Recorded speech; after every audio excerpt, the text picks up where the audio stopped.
গুরু ভাই বোনদের আমার রানন্দিত জয়গুরু। আজ ইংরেজি 2024 সাল 25শে ফেব্রুয়ারি রবিবার শ্রী শ্রী ঠাকুরের 136তম জন্মশতবার্ষিকী তুরা সৎসঙ্গ বিহারে পালন করা হচ্ছে। তাই আজ আমাকে এখানে ঠাকুর সম্বন্ধে কিছু বলার সুযোগ দেওয়া হয়েছে। যদিও আমি ঠাকুর সম্বন্ধে তেমন কিছু জানি না, তবুও আমার ইষ্টপ্রাণ মায়েদের, দাদাদের ও বোনদের মুখে যেই সুন্দর সুন্দর কথাগুলি শুনেছি তাই আপনাদের সামনে তুলে ধরবার চেষ্টা করছি। আর সেই তুলে ধরার মধ্যে যদি কোনো ভুলভ্রান্তি হয় আমাকে ক্ষমা করবেন। প্রতিটি যুগে পুরুষোত্তমরা আবির্ভূত হন দুষ্টের দমন আর সৃষ্টির পালনের জন্য। তাই এইবার এই কলিযুগের শেষে আমার ঠাকুর আবির্ভূত হলেন এবং সঙ্গে নিয়ে আসলেন তার লীলা সঙ্গিনীকে, মানে আমাদের শ্রী শ্রী বড়মাকে, এবং রেখে গেলেন আমাদের সকলের মঙ্গলের জন্য আচার্য পরম্পরা। শ্রী শ্রী মদ্ভাগবত গীতায় ভগবান শ্রীকৃষ্ণ বলেছেন, আমাকে না দিয়ে যে নিজে ভোজন করে সে চোর, সে পাপিষ্ট। তাই তো আমার ঠাকুর আমাদের এই ব্যস্ততম জীবনে আমাদের জন্য খুব সহজ একটি উপায় রেখে গেলেন, যার নাম ইষ্টভৃতি। আমরা সকলে রোজ সকালে কোনো কিছু কাজ করার আগে এই ব্রতটি পালন করে আমাদের ইষ্ট দেবতাকে ভোগ নিবেদন করি এবং তারপর যে যার কাজ করি। পরম পিতা পরম দয়াল বর্তমান যুগের এক বিস্ময়। বর্তমান যুগ কলিযুগ। কলি অর্থে পাপ। বিস্ময় এই কারণে যে পাপের যুগে পূর্ণব্রহ্ম নারায়ণ আবির্ভূত হলেন কেন? যেন এই কলি গ্রাস করে না নেয়, আমাদের সর্বনাশ না করে দেয়, পাপের পথে এগিয়ে নিয়ে গিয়ে নরক ভোগ না করাতে পারে। তাই তো আমার ঠাকুর এইবার আবির্ভূত হলেন এবং যিনি আবির্ভূত হলেন, যিনি গুরুর গুরু পরম পিতা, তিনি একজন অত্যন্ত সাধারণ মানুষের রূপ ধরে আবির্ভূত হলেন, যাতে আমরা নিজেদের অসুবিধার কথা তার কাছে নির্দ্বিধায় গিয়ে বলতে পারি। আমার ঠাকুর তার দিব্য প্রেমময় রূপ দিয়ে মানুষ তৈরি করবার কারখানা গড়তে চেয়েছিল, মানে ম্যান মেকিং ইন্ডাস্ট্রি। আর তার সেই স্বপ্ন আজও বাস্তবায়িত হয়ে চলেছে শ্রী শ্রী আচার্যদেবের মাধ্যমে এবং শ্রী শ্রী অবিন্দাদার ডিপি ওয়ার্কের মাধ্যমে। তো আসুন আমার প্রাণের প্রিয় গুরু ভাই বোনেরা, আমরা সকলে মিলে শ্রী শ্রী অবিন্দাদার ডিপি ওয়ার্কের নির্দেশ আরো এগিয়ে নিয়ে যাই এবং আমরা কাঁধে কাঁধ মিলিয়ে ঠাকুরের দেওয়া নির্দেশ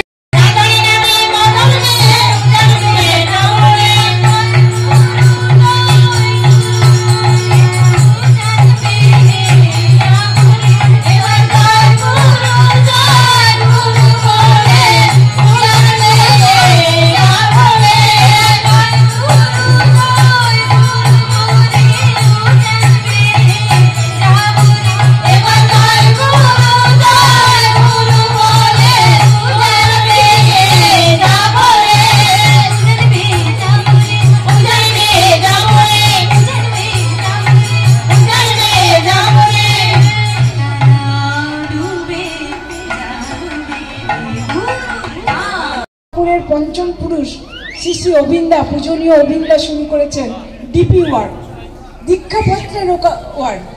এই রকম লকডাউনে অনেক গুরু ভাই গুরু বোনরা আমাদের ছিটকে গেছে, তাদেরকে তার স্থানে তার সন্তান, হারিয়ে যাওয়া সন্তানকে খুঁজে বের করা। এমন একটা ভয়ঙ্কর যুগ আসছে যে যুগে ইষ্টভৃতি একমাত্র রক্ষা করতে পারে, তাছাড়া কিচ্ছু নয়। তাই এত আমাদের পূজ্যপদ অবিন্দার কি এত দরকার পড়েছে। তিনি রাত দিন খেটে, না ঘুমিয়ে না খেয়ে এই ডিপি ওয়ার্কের শর্ট আউট করছেন, কোন এরিয়াতে কত মানুষ আছে, কত দীক্ষা নিয়েছে, সব খুঁজে খুঁজে বের করছেন। কি দরকার? খালি মানুষের মঙ্গলের জন্য। একটা মানুষকেও যেন আমরা ছেড়ে না দিই, তার মঙ্গল করতে হবে, তাকে বাঁচাতে হবে। একমাত্র ইষ্টভীতি। ইষ্টভীতি আমাদের জীবনযোগ্য রক্ষা কবচ। তিনি বারবার আমাদেরকে সাবধান করে দিচ্ছেন এই ইষ্টভীতিটা যেন আমরা ঠিক রাখি আর 30 দিনের দিন পাঠাই। কিন্তু আমরা এত অবোধ, আমাদের যতক্ষণ না ক্রাইসিস না আসে, অভাব না আসে, আমরা ঠাকুরের কাছে যেতে চাই না, তার দেওয়া বিধান মানতে চাই না। সেই বিধানটা তখনই আমরা মানব যখন আমাকে চারিদিক দিয়ে বিপদ গলা টিপে দেবে। তাই ঠাকুর সত্যানুসরণে বললেন, অভাবে পরিশ্রান্ত মন ধর্ম বা ব্রহ্ম জিজ্ঞাসা করে, নতুবা করে না। আমার যতক্ষণ না একটা অভাব, আমার শারীরিক অসুখ বিসুখ আছে, আমার ফাইন্যান্সিয়াল ক্রাইসিস আছে, আমার ছেলে মেয়ে নিয়ে অভাব আছে, অশান্তি আছে, ততক্ষণ আমি যখন সব কিছু ফুলফিলমেন্ট আমার সব আছে, আমি ঠাকুরের কাছে যাব কেন?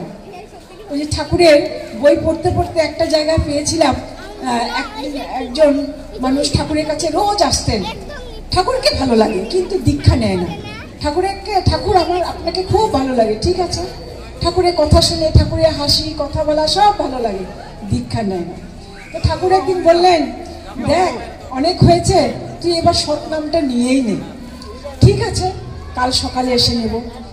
আসলো, দীক্ষাও নিল, ঠাকুরের বইপত্র নিল, দীক্ষা নেওয়ার সময় তো বই দেয়, সে সত্যানুসরণে ও পড়লো এক জায়গায়, অভাবে পরিশ্রান্ত মন ধর্ম বা ব্রহ্ম জিজ্ঞাসা করে, নতুবা করে না। ও এটা পড়ে ভাবছে, আরে আমার তো কোনো অভাব নাই, আমার সব আছে, আমার কিচ্ছু চাই না, আমি কেন এগুলা দীক্ষাপত্র এই সমস্ত করবো? বইপত্র গুটিয়ে নিয়ে ঠাকুরের কাছে নিয়ে গেলেন, ঠাকুর এগুলো আমার দরকার নেই, তোমার জিনিস তুমিই রাখো, আমার কোনো অভাব নেই। ঠাকুর বললেন, ঠিক আছে। ঠাকুর তো কাউকে জোর করেন না, ঠাকুর রেখে গেছে। যেতে যেতে ঠাকুর জিজ্ঞেস করলেন, এই শোন, একটা প্রদীপ জ্বালাতে কি দরকার রে? ঠাকুর, ছেলেটা অবাক হয়ে গেল, বলে, প্রদীপ, এটা তো একটা পাত্র লাগে তেল রাখার জন্য, আর সলতা লাগে, আর কি লাগে? তারপর আরো লাগে, বলে একটা সলাই লাগে জ্বালাতে, আর কি লাগে? ও তো আর খুঁজে পায় না, এটাই তো লাগে, আর কি লাগে? প্রদীপ জ্বালাতে তেল লাগে, সলতা লাগে, আর সলাই কাঠি লাগে, তো ও তো আর খুঁজে পায় না। তখন ঠাকুর বললেন, পাশে একটা কাঠি থাকে না, কাঠি, যে কাঠিটা দিয়ে প্রদীপটাকে একবার বাড়ায়, কখনো কমায়। তখন ও বুঝতে পারল, জীবন প্রদীপটাও আমাদের ওই রকম, খুব বেড়ে গেলে কমাতে হয়, একটা ব্যালেন্সে রাখা, একটা কাঠির দরকার। আমাদের ইষ্ট হলেন জীবনের কাঠি, তিনি আমাদেরকে ব্যালেন্সে রাখেন।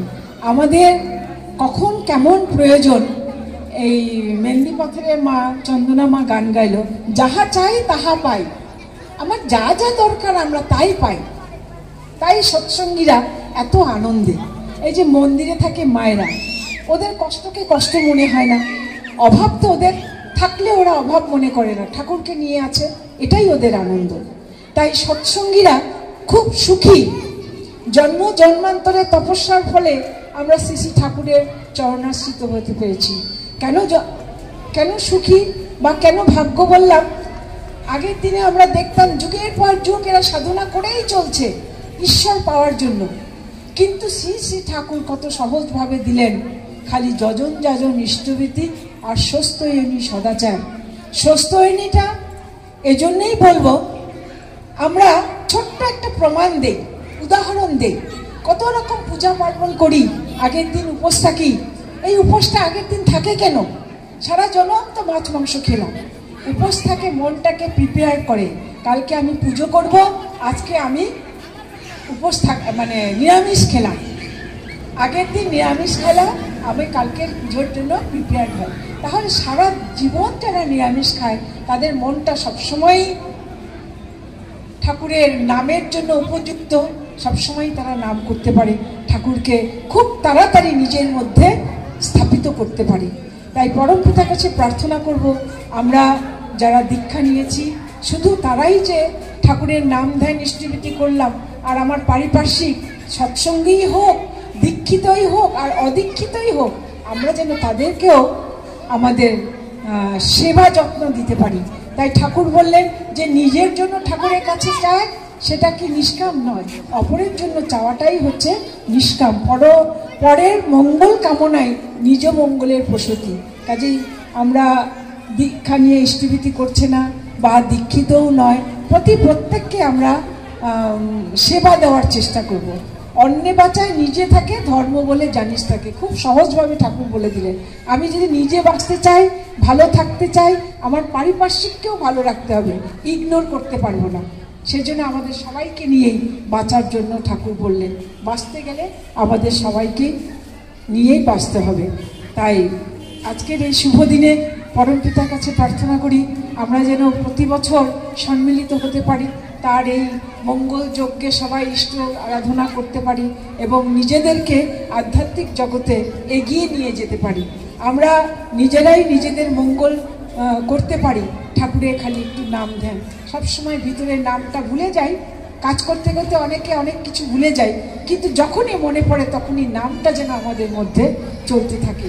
যেমন শ্বাস নিলাম আর ফেললাম বুঝতে পারি না, নামটাও এমন অভ্যাস হয়ে যায়। যাই হোক, আমাদের 3টার মধ্যে শেষ করা, 3:10 হয়ে গেল, ক্ষমা চাইছি। পরমপিতার কাছে প্রার্থনা করি উপস্থিত সকলের মায়েদের, দাদাদের, বোনদের আমার আন্তরিক জয়গুরু জানাই। সবার পরমপিতা মঙ্গল করুন, এই বলেই শেষ করছি। বন্দে পুরুষোত্তমম, বন্দে পুরুষোত্তমম, বন্দে পুরুষোত্তমম।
সাগর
পরে তখন বাহার কত পূজার ছাতি লাঠি জামা জুতার বলে দয়াল করবো না ভুল আসো ধরায় আরেকবার। তখন বলি যে তুমি আরেকবার আসো। তিনি যখন নররূপ ত্যাগ করে চলে যান আমরা তখন কান্নাকাটি করি, প্রার্থনা করি আবার তুমি আবার আসো, এই প্রার্থনা করি। আর এবার তিনি আমাদের কাছে ওই ব্যর্থ নমস্কার নিতে আসেননি। আমি খালি ওই ফটোর সামনে ধূপকাঠি দেখাবো আর প্রণাম করে বেরিয়ে যাব আর বলবো যে আমাকে এটা দাও, আমার এটা লাগে ওটা লাগে, এইভাবে আর চলবে না। এইবার তিনি কি চান আমরা সেটা পরিষ্কার বুঝতে পারি, কি চেয়েছেন। আর তিনি যে ব্যর্থ নমস্কার নিয়ে যাবেন না আর কি চাচ্ছেন আমাদের কাছে সেটা আমরা রিপিটেডলি পুনরায় বারংবার শুনতে পারি শ্রী শ্রী আচার্যদেবের কণ্ঠে। তিনি বলেন যে নিজের জন্য চাইলে পাওয়া যায় না, দেরিতে পাওয়া যাবে। তিনি বলেন যে অন্যের জন্য চাইলে তাড়াতাড়ি পাওয়া যাবে। অন্যের জন্য যদি আমি চাই, অন্যের যদি মঙ্গল কামনা করি তাহলে ঈশ্বর তাড়াতাড়ি শুনবেন। কারণ যেহেতু আমরা বলি যে ম্যান প্রপোজেস গড ডিসপোজেস, মানুষ ভাবে একটা প্রপোজ করেন কিন্তু যেটা ঈশ্বর স্যাংশন করেন সেটাই হয় আলটিমেটলি। আমার ইচ্ছায় সব হয় না, তাহলে আমার ইচ্ছায় যখন সব হয় না আমি তার ইচ্ছায় সঙ্গে আমাকে যুক্ত রেখে চলাটাই সবচেয়ে বুদ্ধিমানের কাজ। আর আমাদের যত সমস্যা বর্তমান যুগে তা হচ্ছে আমাদের আত্মকেন্দ্রিকতা থেকে, সেলফ সেন্টারনেস থেকে। আমি আমাকে নিয়েই চিন্তা করি বেশি সময়, এবং আমাকে নিয়ে যখন আমি সংকীর্ণতা মন ছোট করে খালি আমার চিন্তাটাই করি তখনই আমার গতিটা স্ট্যাগনেন্ট স্লো হয়ে যায়। আর যখন আমি তাকে কেন্দ্র করে, তিনি যেটা বললেন যে you are for the lord not for others, you are for the lord and so for others, তাকে নিয়ে কেন্দ্র করে যখন আমি বুঝি শিখি। কারণ উপনিষদের কথাই হতো যে অহম একম বহুস্বামী, আমি একা ছিলাম বহু হয়েছি। তিনি যে একজন এবং তিনি বহু হয়েছেন, তিনি বহুর মধ্যে যে ছড়িয়ে পড়েছেন, জীবজন্তু কীটপতঙ্গ পাথর পাহাড় গাছপালা সবের মধ্যে যে তিনি আছেন, আমাদেরকে সেই অনুভূতির মধ্যে সেই রিয়েলাইজেশনে তিনি আমাদেরকে নিয়ে গেছেন, নিয়ে যাওয়ার রাস্তা দেখিয়েছেন। আর তাকে যখন আমরা ভালোবাসি, তাকে যখন রেসপেক্ট করতে শিখি, শ্রদ্ধা করতে শিখি, তখন আমরা মানে আমাদের মধ্যে সেই দৃষ্টিভঙ্গিটাও পরিবর্তন হয়ে যায়।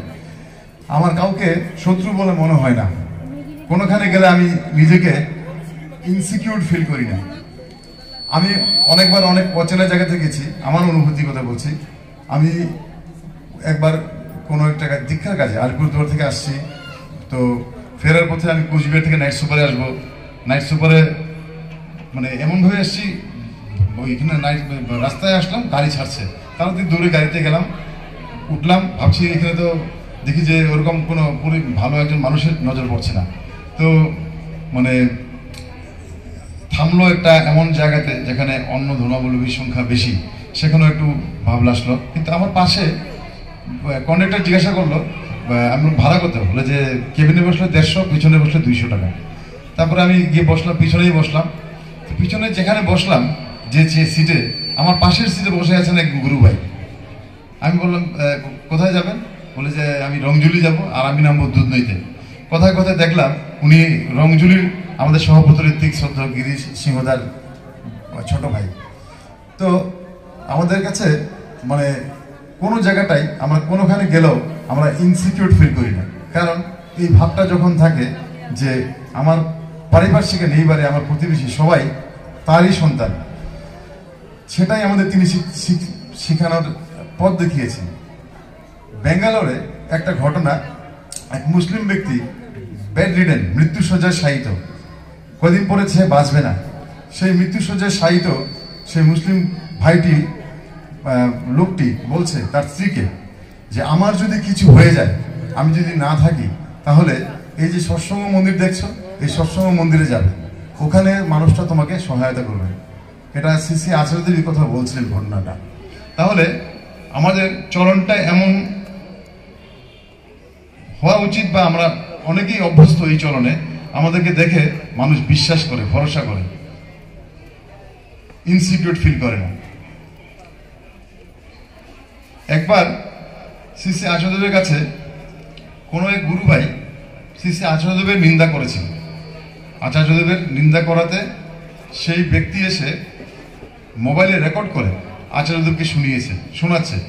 ভেবেছে আচার্যদেব খুশি হবেন। আচার্যদেব যখন সব শুনলেন, শুনে তিনি বললেন তাকে যে তুই তো বিরাট বেঈমান, তোকে বিশ্বাস করে সে আমার সম্বন্ধে কিছু বলেছে, আজকে আমাকে খারাপ পেতে পারে, কালকে ভালোবাসতে পারে, তুই ওর বিশ্বাসটা কেন নষ্ট করলি, তুই বেশি খারাপ কাজ করলি। এবং শ্রী শ্রী আচার্যদেব বললেন, তিনি কথা প্রসঙ্গে বললেন, আশ্রমের যে কোনো আমরা জানি কেউ অসুস্থ হয়ে পড়লে, দেখো ঠাকুর বাড়িতে বা কারো মেয়ের বিয়ে, সব সময় তিনি সবাইকেই হেল্প করেন। নট অনলি আশ্রম, কোনো বিপদগ্রস্ত হয়ে যদি কেউ দেওঘরে যান তাকে তিনি সহায়তা করেন। তো সেই ব্যক্তি যে আচার্যদেবের নিন্দা করত, তার মেয়ের বিয়েতে তিনি আরো বেশি করে করলেন। তিনি কথা প্রসঙ্গে বলছেন একটা কথা, যে ঠাকুরের একটা বাণী আছে, মোস্ট প্রবাবলি জাজি সূত্রতে। সেই বাণীটার অর্থ হচ্ছে যে তোমার কোনো নাম নেই, তোমার কেউ ছিল না, তোমার কেউ নাই। আমাদের কোনো পার্মানেন্ট কোনো নামও নাই, পার্মানেন্ট কোনো অ্যাড্রেসও নাই, কোনো ঘর বাড়ি কিচ্ছু পার্মানেন্ট নেই। সেটা বলে আসলে বলছেন, আমার যদি কিছু নাই থাকে, কিছুই যদি আমার নাই, খালি ঠাকুরই আছেন, তাহলে আমি অন্যের কথায়, নেগেটিভ কথায় মন খারাপ করবো কেন? আমি কেন নিজেকে ভিতরে আমি মেন্টালি কেন এফেক্ট হবো? কারণ আমি তো ঠাকুরকে নিয়ে আছি, তার শক্তিতে আমার শক্তি বা আমার যা কিছু। তো এই যে ছোট ছোট কথা দিয়ে অনেক কিছুই আমাদের শিক্ষণীয়। তো আমি আর দীর্ঘায়িত করবো না, আমি শ্রী ঠাকুরের একটা ম্যাগনেটিকটার একটা বাণী, সেই বাণীটা হচ্ছে, তিনি বলছেন, clever is he who loves and serves his beloved and serves the people for him with compassionate interest. আমাদের যে বর্তমান সবচেয়ে যেটা কাজে আমরা তিনি নির্দেশ দিয়েছেন এবং কাজে যুক্ত থাকার চেষ্টা করি, ডিপি ওয়ার্কসের কাজে দাঁড়ে দাঁড়িয়ে গিয়ে তার প্রেমের কথা পরিবেশন করা, তার যে প্রেমে আমরা যে আকর্ষিত হয়েছি এবং আমরা যে আমাদের জীবনের উন্নতির দিকে এগিয়ে যাচ্ছি, সেটা আমরা যে আনন্দে আছি, সেই আনন্দটা শেয়ার করে আরেকজন গুরু ভাইকে ছলে বলে কৌশলে বুদ্ধি করে তাকে ইষ্টের সঙ্গে যুক্ত করা। যে এই যে তিনি বলছেন, সেই সবচেয়ে ক্লেভার, সেই ইন্টেলিজেন্ট, যে লর্ডকে ভালোবাসবে, তাকে সেবা করতে করতে সে তার মানুষকে সেবা দিয়ে, সহানুভূতি দিয়ে তার কাছে নিয়ে আসবে, তার চরণে নিয়ে আসবে, সেই সবচেয়ে বুদ্ধিমান। আমরা জানি শাস্ত্রে বলে একটা কথা আছে, যেজন কৃষ্ণ ভজে সেজন বড় চতুর হয়। আর যে তার কথা শুনবে, বর্তমানে তিনি কি বলেছেন, যে যত শুনে সেই কাজে নিজেকে যুক্ত রাখবে, সে তত ইন্টেলিজেন্ট এবং চালাক, সার্ভাইভাল অফ দ্য ফিটেস্ট আমরা বলি, সবচেয়ে ফিট সে সবচেয়ে ভালো উপভোগ করতে পারে এই পৃথিবীটাকে, সবচেয়ে যে নিজেকে যে ফিট থাকে আর কি। অ্যানিমেল প্ল্যানেট দেখলে আমরা খুলে দেখি যে এটা ফুড সাইকেল, একটা অ্যানিমেলকে মেরে খাচ্ছে, সে লাইফ আছে, সে তার জীবন ধারণ করছে। তো আমাদের মানুষ যে সোসাইটি, আমাদের মানব যে সমাজে ওরকম সিস্টেম নেই। আমরা একজনকে মেরে একজন খাবো, বড় হবো, বেঁচে থাকবো, ওটা সিস্টেম নেই এখানে। আমাদের অন্যের শ্রী ঠাকুরের যেটা বাণী হচ্ছে, অন্যের বাজায় নিজে থাকে, ধর্ম বলে জানিস থাকে। আমার পারিপার্শ্বিককে আমার স্বার্থ বিবেচনা করে, আমার বেঁচে থাকার স্বার্থ বিবেচনা করে তাকেও তার পথে নিয়ে আসা, আচার্যদেবের কাছে নিয়ে যাওয়া। যাই হোক, আমার ইষ্ট প্রসঙ্গ তিনি দয়া করে যা যোগান দিয়েছেন তাই পরিবেশন করার চেষ্টা করলাম। উপস্থিত ভক্তমণ্ডলী মঙ্গলে যেন পরম দয়ালের রাতুল চরণের প্রার্থনা জানাই। জয় গুরু।